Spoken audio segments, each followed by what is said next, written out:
Eu dou continuidade hoje a esta série da campanha da família e eu quero falar com vocês hoje sobre o seguinte tema: nas mãos de um artífice. Hebreus capítulo 12, do verso 6 ao verso de número 11. E eu gostaria de ler esse texto com você. O texto já está projetado. Se você puder acompanhar pela sua Bíblia, vejo que isso também poderá ser proveitoso para você. A partir do versículo de número 6, então, ele diz assim: pois o Senhor disciplina quem Ele ama e castiga todo aquele que aceita como filho. Enquanto suportam essa disciplina de Deus, lembrem-se de que Ele os trata como filhos. Quem já ouviu falar de um filho que nunca foi disciplinado pelo pai? Se Deus não os disciplina como faz com todos os seus filhos, significa que vocês não são filhos de verdade, mas ilegítimos. Uma vez que respeitávamos nossos pais terrenos que nos disciplinavam, não devemos nos submeter ainda mais à disciplina do Pai de nosso espírito e assim obter vida? Pois nossos pais nos disciplinavam por alguns anos como julgaram melhor. Mas a disciplina de Deus é sempre para o nosso bem, a fim de que participemos de sua santidade. Nenhuma disciplina é agradável no momento em que é aplicada. Ao contrário, é dolorosa. Mais tarde, porém, produz uma colheita de vida justa e de paz para os que assim são corrigidos. Até esse ponto. Meus irmãos, a Bíblia, ela apresenta Deus como alguém que atua para o nosso aperfeiçoamento. E ela vai usar algumas metáforas para se referir a esta ação de Deus que visa nos aperfeiçoar. Uma delas, eu quero citá-la para você aqui, é encontrada lá em Jeremias capítulo 18. Jeremias capítulo 18, nos versos 3 a 6, naquela experiência em que Jeremias vai à casa do oleiro. Os versos 3 a 6 dizem assim: fui à casa do oleiro e o encontrei trabalhando na roda. Mas o vaso de barro que ele estava fazendo não saiu como desejava. Por isso ele amassou o barro e começou novamente. Então o Senhor me deu essa mensagem: ó Israel, acaso não posso fazer com vocês o mesmo que o oleiro fez com o barro? Como o barro está nas mãos do oleiro, vocês estão em minhas mãos. O que a gente observa aqui? O tempo do profeta Jeremias era um tempo em que o povo de Israel vivia um declínio espiritual, havia um afastar dos projetos do Senhor, do caminho do Senhor, e ele é representado aqui por um vaso que se deformou ali diante dos olhos do oleiro. E o oleiro, então, ele recomeça, ele amassa aquele barro e parte novamente, reinicia o processo de modelagem daquele vaso, a fim de que ele pudesse chegar àquilo que o oleiro pretendia. A ideia aqui é que, da mesma forma como o oleiro recomeçou para moldar novamente o barro, que Deus agiria de igual forma na vida e na história do seu povo. Uma outra metáfora que nós vamos encontrar a respeito dessa ação de Deus de aperfeiçoamento, ela está lá no profeta Malaquias. Capítulo 3 do profeta Malaquias, versículo de número 3 também. Esse texto diz assim: ele se sentará como refinador de prata e queimará toda impureza. Purificará os levitas e os refinará como ouro e prata, para que voltem a oferecer sacrifícios aceitáveis ao Senhor. Lá na antiguidade, a prata, ela sofria um processo de refino diferente do contemporâneo. Atualmente, há muitos processos químicos envolvidos para o refino de metais como a prata, mas lá naquele tempo, a prata ela era colocada, submetida a um calor intenso pelo fundidor, a ponto dela ser derretida, alguma coisa lá já chegando nos 1000 graus. E aí a prata era derretida, e nesse processo, então, as impurezas se separavam, vinham à superfície, e ela podia ser retirada pelo artífice, então. O seu alvo, o seu objetivo era obter um material livre de contaminações, puro. E o Senhor estava dizendo que, da mesma forma que um fundidor submetia a prata a um processo de refino, ele também agiria assim com o seu próprio povo, a fim de aperfeiçoá-lo. E já aqui em Hebreus, onde nós acabamos de ler, e eu volto para o texto de Hebreus, se você quiser retornar a sua Bíblia para lá, Hebreus capítulo 12. Aqui em Hebreus capítulo 12, ele é comparado a um pai que disciplina o seu filho. Vejam vocês que é o mesmo processo de aperfeiçoamento, só as figuras estão sendo trocadas. É claro que essa metáfora é bem mais pessoal. A relação de um pai que age com o seu filho é bem mais pessoal do que aquela do purificador de prata, do fundidor de metais. Eu vou explorar hoje aqui com vocês essa metáfora do pai que trabalha, então, na vida de seu filho. Em todas as metáforas citadas, a gente percebe que há uma ação direta de Deus. Nos 3 casos, há uma ação direta e intencional de Deus para produzir nas pessoas aquilo que Ele espera, aquilo que Ele deseja. Nas 2 metáforas iniciais, as que lemos no Antigo Testamento, o que está em alvo é o próprio povo de Deus. Nesta de Hebreus, agora, ela obviamente está tratando sobre o povo de Deus também, mas agora de uma maneira mais ampliada, esta ação de Deus é dirigida a todo aquele que é recebido por Deus como filho, que é admitido como filho de Deus. Eu quero que vocês notem que há uma conexão direta da ação aperfeiçoadora de Deus e uma noção de pertencimento a Ele. Deus aperfeiçoa aqueles que pertencem a Ele. Aqueles que estão nessa relação de pertencimento.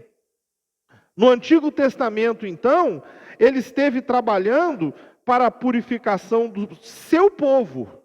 Não foi de um povo qualquer, mas do seu povo. O povo que ele constituiu. O povo com o qual havia uma aliança. E ele trabalha, então, para a purificação desse povo. No Novo Testamento, esse sentido se expande, o seu povo agora é contado como filhos e inclui não mais apenas os descendentes ali do povo de Israel, mas todos os que porventura são filhos de Deus. Todos os que se tornaram seus filhos, que consequentemente são amados por Ele, serão alvos dessa ação exercida por Deus, de purificação, de aperfeiçoamento. Ser aperfeiçoado por Deus, receber esta ação de Deus, é algo que está ligado ao fato de Deus nos amar e de Deus nos aceitar como seus filhos. Ele age dessa forma por esse fim. Hebreus capítulo 12, verso 7, faz uma avaliação, porque ele considera, na verdade, que isso é o que se espera que qualquer pai fizesse por um filho. O autor aos Hebreus vai considerar que é isso que um pai faz. Um pai ordinariamente faria isso por um filho. O Senhor, Ele quer desenvolver em nós virtudes e retirar de nós vícios. Retirar de nós o que é mal, como um pai quer fazer com seu filho. Ele quer formar o nosso caráter. Hebreus pergunta, não é isso que todo pai faz? A pergunta específica é, quem já ouviu falar de um filho que nunca foi disciplinado pelo pai? A hipótese para um filho nunca receber disciplina de um pai, está no versículo 8. A hipótese é de que talvez não seja um filho de verdade. Não seja um filho de verdade. E por isso, esse pai não se importa tanto com esse filho, a ponto de dar-se ao trabalho de gastar energia, tempo na formação dele. Dê o que dê. Porque se um pai ama um filho, não permitirá. Dá uma olhada lá em Provérbios, capítulo 13, versículo 24. Esse texto faz a gente pensar que quando um pai ama um filho, ele não permitirá que esse filho destrua a si mesmo, enquanto esse pai fica passivo. Provérbios, capítulo 13, versículo 24, diz assim: quem não corrige os filhos, mostra que não os ama. Quem ama os filhos, se preocupa em discipliná-lo. E aí ele está considerando isso. A única hipótese para alguém, então, estar num relacionamento com Deus e não ser disciplinado, sendo que Deus aceitou-nos como filho, é a hipótese de que talvez não fosse filho de verdade. Deus nos ama o suficiente para, nas palavras de Hebreus 12, verso 6, nos disciplinar e nos castigar. Eu quero explicar esses dois termos para vocês aqui. Há duas palavras gregas usadas aqui nesse versículo de número 6, para as quais nós devemos dar alguma atenção a fim de que possamos compreendê-las bem e entendermos melhor como elas se aplicam a nós. No Hebreus capítulo 12, versículo 6, que é a tradução que eu estou usando com vocês aqui hoje, da NVT, ele usou os termos, ele disciplina e ele castiga. Os dois termos que ele usou, disciplina e castiga. Se você, por acaso, usa uma versão como a Almeida, revista e corrigida, é possível que a versão bíblica que você esteja com ela na mão esteja falando que ele corrige e açoita. São termos que aparecem aí também. E as demais versões sempre fazem arranjos entre essas duas opções acima. É um combinado de alguma coisa desse tipo. Mas o que essas palavras querem dizer efetivamente? O primeiro termo que aparece aí, a palavra grega padeu ou padeio, eu não vou me arriscar aqui no grego em relação a isso, da pronúncia dela, ela é melhor traduzida por disciplina. Por disciplina. Porque ela diz respeito à ação de treinar uma criança a fim de que ela desenvolva algo. Esse termo tem a ver com isso, com a ação de treinar uma criança para que ela desenvolva algo.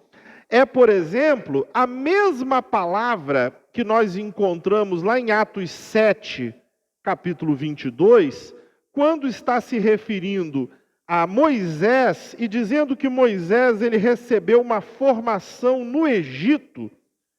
Atos capítulo 7, versículo de número 22, ele fala assim: Moisés foi educado em toda a sabedoria dos egípcios para ser poderoso em palavras e ações. Esse educado que aparece aí é a mesma palavra que nós estamos lendo lá em Hebreus 12, verso 6. Tem a ideia de alguém que é preparado, que é treinado, que é desenvolvido. E no caso de Moisés, ele foi assim desenvolvido em toda a sabedoria e ele era poderoso em palavras e em ações. A mesma palavra também aparece em Atos capítulo 22, que fala agora sobre o preparo do apóstolo Paulo. No capítulo 22, versículo 3, o próprio Paulo vai dizer o seguinte: então Paulo disse: eu sou judeu, nascido em Tarso, cidade da Cilícia, fui criado aqui em Jerusalém e educado por Gamaliel. Como aluno dele, fui instruído rigorosamente em nossas leis e nos costumes judaicos. Tornei-me muito zeloso de honrar a Deus em tudo que fazia, como vocês são hoje. Esse educado aí por Gamaliel também é a mesma palavra que está lá por disciplina, que nós vimos em Hebreus 12:6. Então, esse texto está trazendo para a gente uma percepção, na verdade, de que essa disciplina, Deus disciplina, tem muito a ver com o fato de que Deus nos prepara, nos educa, nos treina para esse fim. Paulo, por exemplo, ele quando vai recomendar a Timóteo uma ação pastoral, lá em 2 Timóteo, capítulo 2, versículo 25, ele vai falar sobre aqueles irmãos ali, ele diz assim: instrua com mansidão aqueles que se opõem, na esperança de que Deus os leve ao arrependimento, e assim conheçam a verdade. Mais uma vez, esse instrua é o mesmo termo que aparece ali no sentido de você qualificar, de você preparar, de você desenvolver as pessoas então. É verdade que esta palavra também já foi usada com um sinônimo de castigar, porém no sentido de moldar o caráter por meio de repreensão e admoestação. É o caso, por exemplo, de 1 Coríntios, capítulo 11, versículo 32, quando diz assim: mas quando somos julgados pelo Senhor, estamos sendo disciplinados para que não sejamos condenados com o mundo. Ou seja, a ação de moldar o caráter por meio da repreensão, uma disciplina usada por Deus a fim de nos corrigir. É muito semelhante àquilo que nós poderíamos dizer do castigo que um pai dá a seu filho, porque está tentando efetivamente tratar o coração desse filho. Em qualquer relacionamento normal entre pai e filho, o pai treina o seu filho, educa o seu filho, porque o ama e quer o melhor para ele. Porque quer que ele aprenda num relacionamento de amor e não com as cabeçadas da vida. Um pai faz isso. Treinar seu caráter. Treinar esse coração para saber como lidar com as coisas.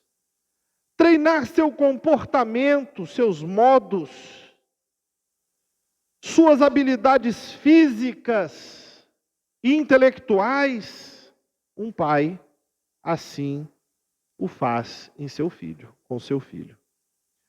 O segundo termo que aparece em Hebreus 12, 6, nós vimos ali que ele menciona que Deus disciplina e depois ele menciona que Deus castiga. Esse segundo termo que aparece aí então é a palavra grega mastigo. A tradução exata dessa palavra é açoitar. É açoitar. Parece-nos que realmente é melhor a tradução castigo, mas esta palavra carrega a ideia de punição. Carrega a ideia de punição.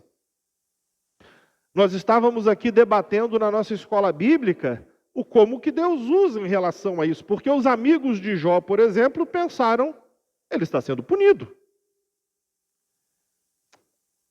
Esta palavra aplicada aqui traz para nós a perspectiva de que Deus pode, sim, punir.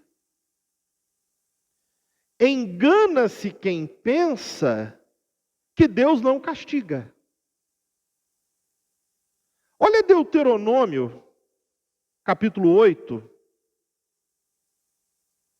versículo 5. Pensem nisto. Assim como o pai disciplina o filho, também o Senhor, seu Deus, disciplina vocês para o seu próprio bem. Engana-se quem pensa que Deus não faz. Esse é um tema delicado, é verdade. É um tema que requer de nós muito tato para lidarmos com ele. Porque a Bíblia diz que Deus pune, mas diz também que Ele é amoroso e que Ele é muito misericordioso. Diz essas coisas. Algumas vezes, o que alguns pensam ser uma punição, não é. Pode ser simplesmente as consequências naturais e inevitáveis de uma determinada atitude. Não é punição. Não é punição. Imaginem vocês, se um sujeito por acaso se envereda por uma vida de crimes, ainda que ele se arrependa, ele tem que lidar com o fato de que crimes foram cometidos e a sociedade vai exigir reparações. Não é punição de Deus, são consequências normais. A pessoa pode eventualmente ter que lidar com o fato de que uma má impressão se estabeleceu.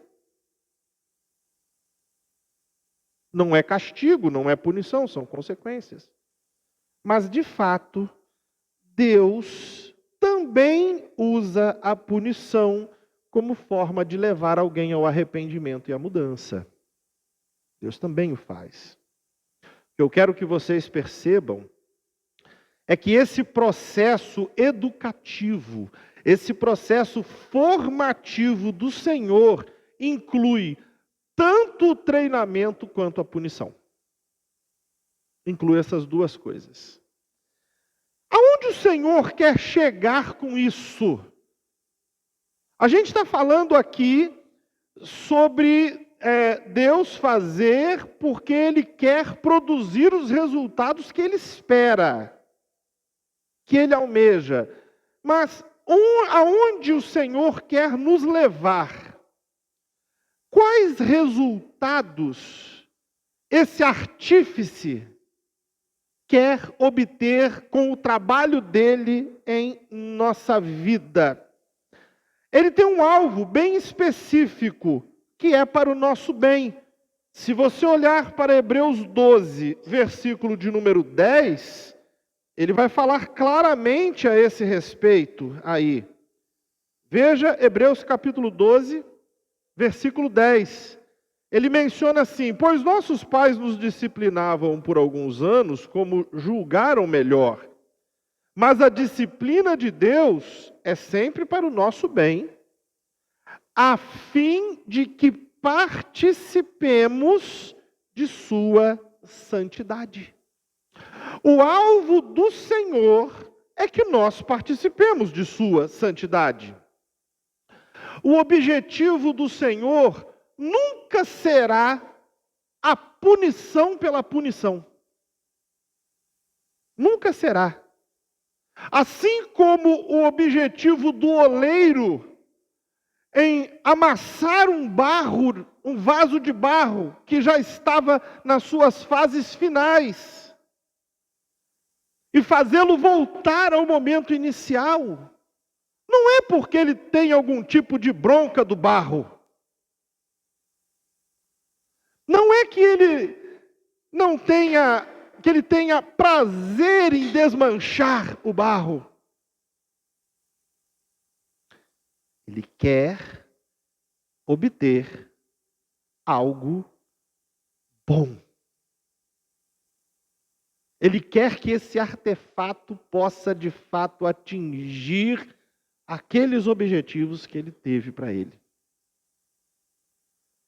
Você já viu por acaso um utensílio desses de barro mal feito? Já deve ter visto, né? É possível que você vá em algum lugar aí, quem sabe fazendo turismo, você veja uma peça lá meio estranha, meio torta, colou esquisito, mas já foi assado o barro, já foi...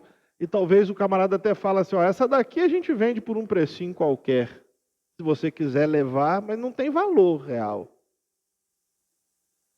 O oleiro, o Senhor, o artífice, ele quer obter o melhor resultado em nós. Quando esse artífice que é o Senhor, como a gente viu lá em Malaquias, diz que ele vai refinar a prata, não é um fogo que ele acende de forma descuidada, impensada. Na verdade, é um fogo dosado, medido, calibrado, porque ele sabe que ele está refinando aquele material. Não é que ele não goste da prata, mas o artífice, pacientemente, ele aplica os seus recursos ali então.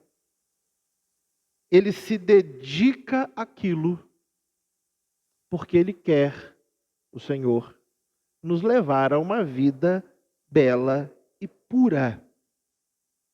Ele está nos educando, nos moldando para passarmos a eternidade com Ele, tornando-nos santos como Ele é santo.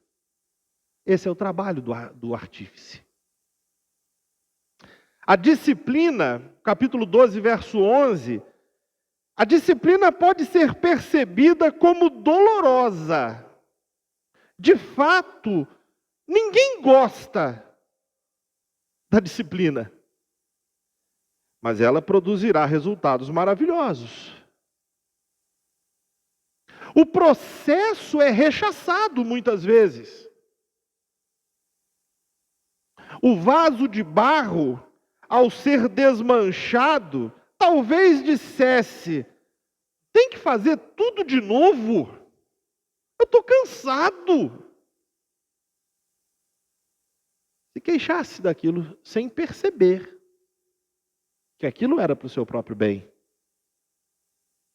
A prata, quando posta no fogo, talvez dissesse: mas está quente demais, eu não vou aguentar.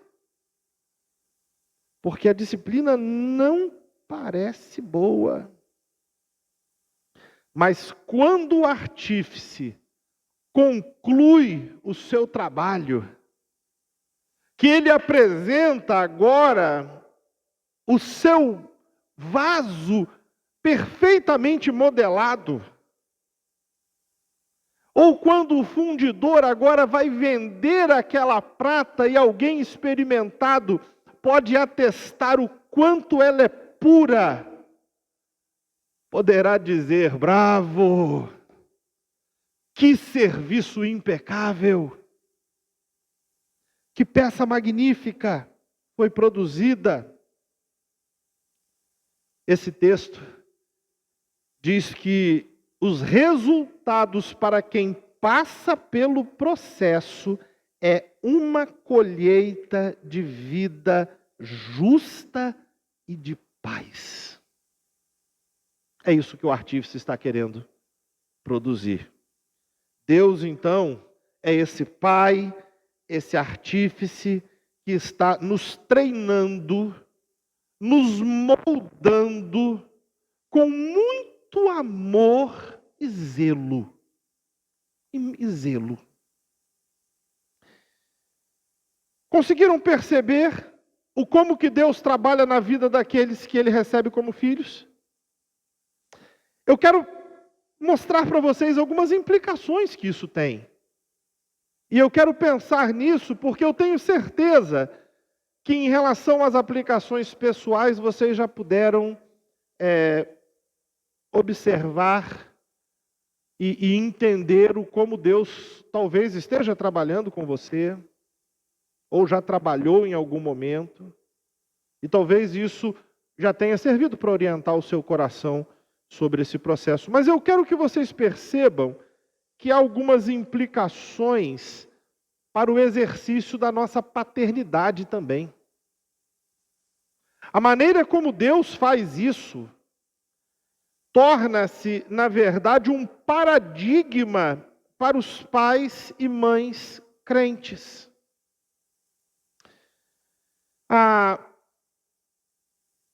Nós muitas vezes carregamos referências de disciplina dos nossos pais.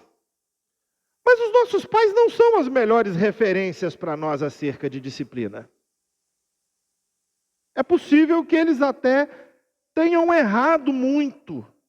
Porque como nós vimos aí no capítulo 12, versículo 10, eles fizeram como julgaram melhor.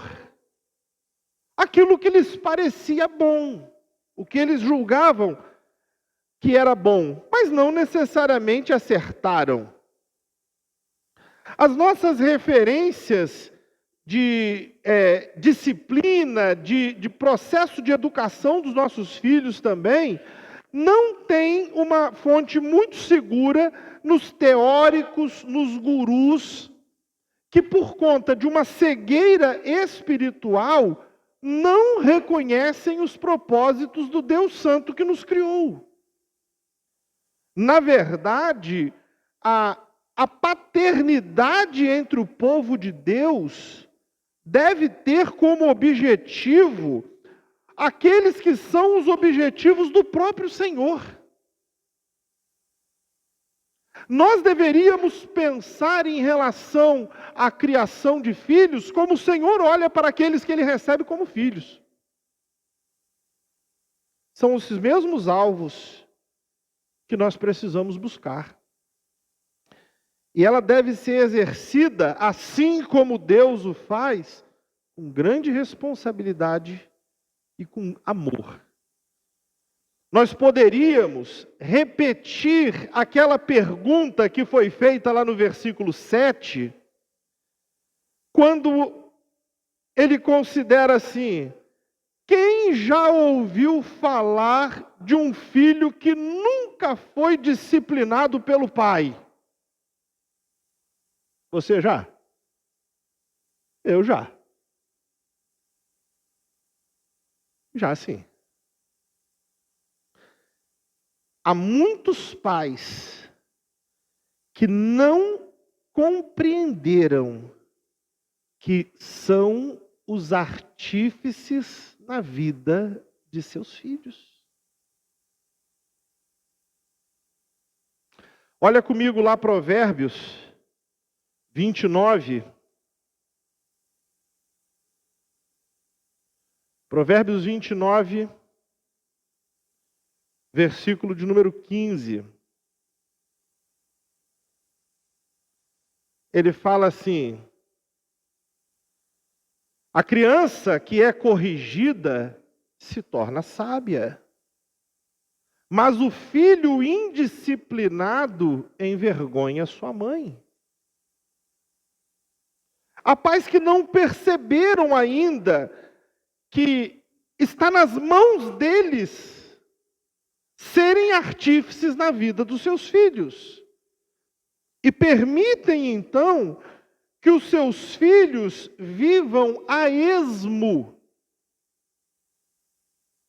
Tem uma versão da Bíblia, uma tradução, que eu prefiro para esse texto, que é aquela que fala que a criança, ali fala sobre o filho indisciplinado, mas eu gosto daquela tradução que diz assim: a criança entregue a si mesma, largada à própria sorte, sem uma ação objetiva de alguém que a eduque, esse traz prejuízos. E há pais, então, que aceitam que suas crianças cresçam sem noções básicas de civilidade, noções de respeito, de educação. Eu confesso para vocês que eu admiro tremendamente a capacidade que professores têm de lidar com as omissões familiares no ambiente escolar. Porque muitas vezes professores precisam lidar com crianças entregues a si mesmas, sem nenhum tipo de polimento.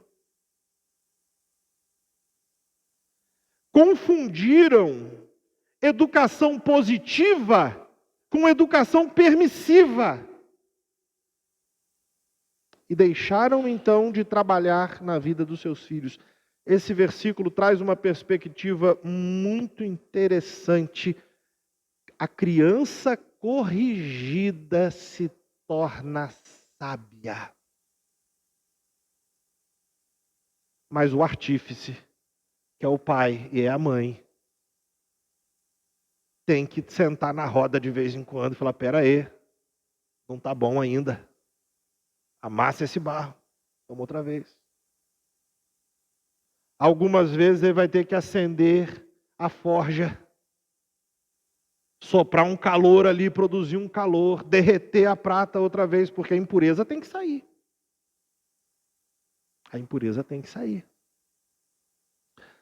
Mas a criança corrigida se tornará sábia. Pais que deixam seus filhos à própria sorte não estão exatamente preocupados, penso, em que seus filhos participem da santidade do Senhor. Como Hebreus 12:10 disse, Deus está trabalhando em nós, porque Ele quer que nós, seus filhos, participem da santidade do Senhor. Pais que não se importam, não estão exatamente preocupados com isso. Não estão preocupados com a vida espiritual de seus filhos, como nós vimos aqui no exemplo de Jó, que buscava levar os seus filhos a um caminho de santificação. Não se importando que seus filhos participem da santidade do Senhor, não estão intencionalmente ensinando os seus filhos a esse respeito, como foi ordenado pelo Senhor lá em Deuteronômio, capítulo de número 6. Deuteronômio capítulo 6, versículos 6 e 7. Guarde sempre no coração as palavras que hoje lhe dou. Repita-as com frequência a seus filhos. Converse a respeito delas quando estiver em casa e quando estiver caminhando, quando se deitar e quando se levantar. Pais que não estão preocupados em que seus filhos participem da santidade do Senhor, deixam também de ministrar ao coração dos seus filhos a palavra do Senhor. Talvez não estejam preocupados com o legado espiritual de suas famílias. Quando eu me refiro a legado espiritual, eu não sei se vocês pensam nisso, mas eu gostaria muito. Não sei se um dia a gente vai ter esse retorno a esse respeito, né? Mas eu gostaria muito de lá na frente, talvez já na eternidade, saber assim, a minha família aprendeu o caminho do Senhor. A gente viu aqui que a gente não tem controle sobre esse negócio. Se os próprios filhos de Deus se rebelam contra eles, quanto mais os nossos, né? Quanto mais os nossos. Mas há uma intenção proferida lá no Salmo 78, que eu quero que você veja. É uma intenção. Salmo 78, versículos 4 a 7. Dizem assim: não esconderemos essas verdades de nossos filhos.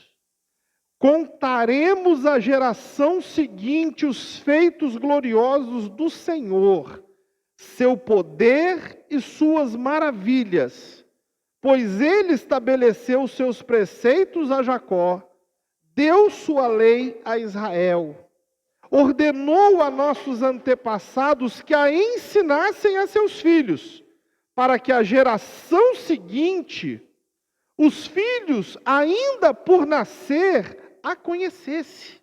E eles, por sua vez, a ensinarão a seus filhos. Portanto, cada geração deve pôr sua esperança em Deus, não esquecer de seus poderosos feitos e obedecer a seus mandamentos. É um propósito esse. De dizer assim, a nós aqui, cabe a nós fazermos uma semeadura que por acaso vá servir como referência. Como eu disse para vocês, nós não temos controle sobre esses frutos. Não temos. Mas a gente pode desejar isso sim, e trabalhar conscientemente por isso. O trabalho que os pais têm a fazer hoje se dá numa janela de tempo relativamente pequena. Lá em Hebreus 12:10 falou que os nossos pais nos disciplinaram durante alguns anos. É assim mesmo, o tempo é relativamente curto para nós fazermos isso. Mas eu quero dizer para você, ame seu filho o suficiente para se importar com o coração dele, com a vida espiritual dele. Ame o suficiente para investir nisso. Para não passar todo esse tempo investindo na formação intelectual, física, pensando que o seu filho poderá tornar-se um doutor, ou um atleta de alta performance, mas esquecer-se do coração e da vida espiritual dos filhos. Não permita que o seu filho cresça ao lado de pais cristãos que nunca o discipularam.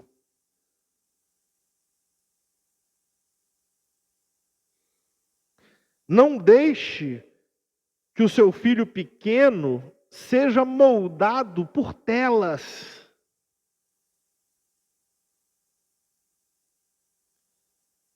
Cuide para que o seu filho, especialmente quando ele estiver no templo, ele cultue ao Senhor.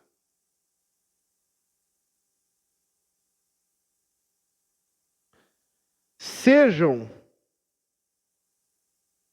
os artífices na vida dos seus filhos. O modelo de paternidade do nosso Deus é um modelo de paternidade para nós. Que nós possamos, então, realizar na vida dos nossos filhos esse cuidado que nós precisamos ter. Podemos orar? Fechem seus olhos comigo, por favor.